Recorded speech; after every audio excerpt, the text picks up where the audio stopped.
இந்திக்காரன் குடிச்சிட்டு தட்டு மாறி வர்றான். ஒருத்தன் வந்து தெருவில் பயங்கரமான ராவடி கத்துறான்.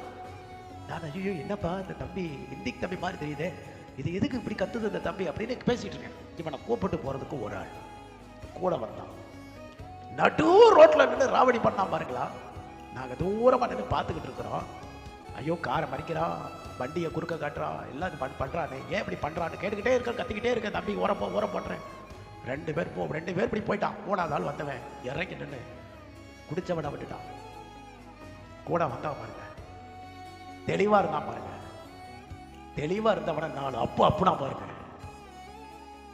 நான் சொன்னேன், எப்பவுமே தப்பு செய்கிறவனுக்கு தண்டனை குறைவு, கூட இருந்தா பாருங்க அவனுக்கு தான் தண்டனை ஜாஸ்தியா இருக்கும். அதனாலதான் சங்கீதம் 1 சொல்லுது, நீ அங்க போகாத, அங்க நிக்காத, அங்க என்ன செய்யாத, உட்காராத.